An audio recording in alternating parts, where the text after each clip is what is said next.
So these are five matchups that I want to see in the UFC in 2024. So starting off, get this one out of the way quickly. I do believe this will be the UFC 300 main event, but it is Conor McGregor versus Michael Chandler. Conor McGregor obviously coming off that brutal leg break. Michael Chandler, who is he coming off fighting? I think it's the Dustin Poirier loss. Both guys have been really inactive for quite some time now. Done the Ultimate Fighter together.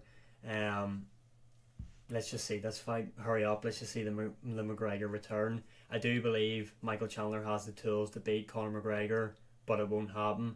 I do believe that Conor McGregor will TKO Michael Chandler in the second round. I just don't think Michael Chandler uses this much up here, and that is his downfall in majority of his matchups. Is he doesn't use his brain, and I think that will be the same in this fight. He'll choose to stand with Conor at Conor's range, at Conor's pace, and Conor will pick him apart and TKO him in the second round.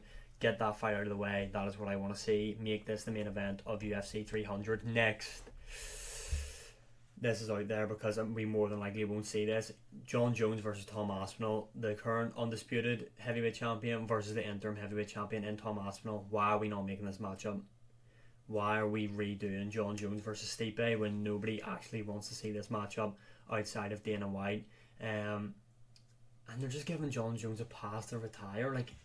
I don't know why Dana's even wanting to do this, because both guys are going to retire after this matchup. Surely you want to build Tom Aspinall's credibility, build up his name, his hype. Even if he loses, he still has that hype of that Jon Jones matchup. I think stylistically right now, where Jon Jones is in his career and where Tom Aspinall is in his career, Tom Aspinall beats Jon Jones. Jon Jones, in my opinion, is the greatest of all time, but he done his best work at light heavyweight. We haven't seen much of him at heavyweight. We've seen him against Cyril Gane, who honestly performed terrible. That's not taken away from Jon Jones. He game planned to go in there, grapple with him, took him down at ease, and put him in a guillotine. But yeah, in this matchup, I just feel like Tom Aspinall will be too quick. He's much better on the feet than Jon Jones, faster, more explosive, and isn't a bum on the ground either. Tom Aspinall is a jiu-jitsu black belt and can grapple. Now, will he be able to out-wrestle Jon Jones? Probably not, but if he ends up on his back, we know that he isn't going to just sink. We know that he will put up a bit of a fight, and who knows, he could even win the grappling exchanges against Jon Jones, because after all, he is the natural heavyweight. So yeah, my money will be on Tom Aspinall beating Jon Jones. And this might be where people disagree with me. I feel like he could stop him. I don't think Jon Jones' striking defense is up to much, and I feel like Tom Aspinall has the movement, the power. I feel like he could stop Jon Jones at this current moment in time in both guys' careers. And I don't know why we're not making this matchup. He's the interim champion. He stepped in there in like 10 days' notice to fight Sergey Pavlovich, the scariest guy in the division at the minute, when Stipe, who knew he was the backup fighter, turned it down. I don't get that. Make this fight happen. Stop fucking around with Stipe, Jon Jones. Nobody wants to see that fight. Next, we have got Islam Makhachev, Leon Edwards. Now, this is how I envision this playing out. So, rumour is Oliveira is going to fight Orman at UFC 300. Fine. In the new year, we need to book Leon Edwards, Bilal Muhammad, right? Get that fight out of the way. Then Shavkat will be fit in the summer because he is injured now. Might be a bit of a far-fetched for me. If we could get Leon in, start of 2024, in the summer against Shavkat. Like I said numerous times, I don't believe anybody at welterweight will beat Leon Edwards, so he beats both of those guys. Islam Makhachev obviously doesn't fight during Ramadan, but he is set to fight Justin Gaethje next. That is the rumour. So once he absolutely destroys Justin Gaethje, which we all know he will, he, in my opinion, has earned the right to move up. Let's have this main event, the last card of 2024. This is a great matchup. Now, when Islam Makhachev kicked Volkanovski's head off his shoulders, I was dead certain that Islam Makhachev would beat Leon Edwards, but Leon Edwards, number one, is the bigger guy. Number two, has really good takedown defense and is a great grappler in his own right. Is he a better grappler than Islam Makhachev? No, right? But in terms of the feet, he's a sniper and he is better on the feet than Islam Makhachev. This fight right here is probably one of the most technical and most competitive fights that you could see in the UFC at this moment in time. Islam the point for point number 1. Leon, in my opinion, should be the point for point number 2. Make it happen. I am going back on my word though and leaning towards a Leon Edwards win here. Nonetheless, make this fight happen. 2 point for point grades. Really want to see Islam go up and challenge himself at welterweight. Ignore that voice break. Something that Khabib Nurmagomedov never did. Next, kind of spoiled the last one there. We have got at welterweight. We have got Ian Gary, Colby Covington. Do I really give a shit about seeing this fight? I just want the build up. Again, voice break, ignore it, move past it. Ian Gary is set to go against Jeff Neal at UFC 298. Obviously, Colby Covington had that absolute stinker at UFC 296 and called out Wonder Boy. Why? Fight doesn't make any sense. But anyway, Colby Covington is saying that he didn't get the win because he's a Trump fan and that he broke his foot. Just excuses, to be honest. Ian Gary is... can't say that word on here, but let's just say we all know his scenario.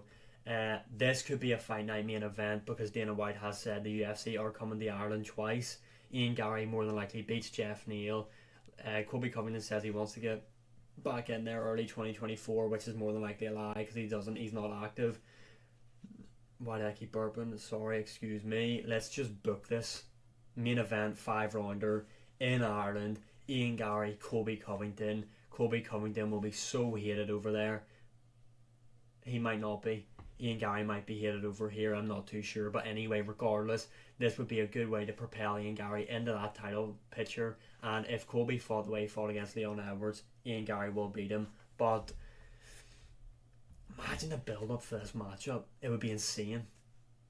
Even though it's a fight night, you'd have to make a press conference for this because the build-up for this would be immense. It would be immense.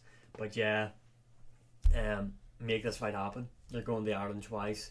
Ian Gary's going to beat Jeff Neal, we all know that. Colby Covington is going to be looking for a matchup that he can win. Stylistically, Ian Gary, perfect for him. Make it happen. Make this happen. And finally, here we go. Adesanya, Alex Pereira, 3 in MMA. I'm trying to think of what division I want this in. I feel like if it's at light heavyweight, Pereira mauls him. But I feel like Pereira is never going to make middleweight again. Although this could be like title versus title. I don't know, because I do believe Adesanya will come back and beat either Dricus or Sean Strickland. More than likely he'd beat Sean Strickland if they rematch than he beats Dricus. I just think Dricus is a terrible stylistic matchup for him. So is Sean Strickland though. But I believe he's too invested in that Dricus Duplessis matchup, but we're not talking about that. This is the trilogy everybody wants to see. Fuck it, make it light heavyweight. Adesanya, Pereira.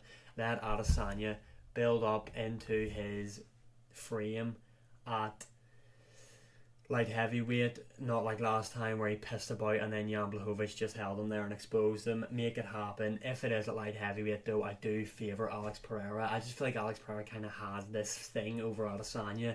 Yes, Adesanya got that crazy KO in their rematch in MMA, but Alex Pereira had him hurt with the calf kick.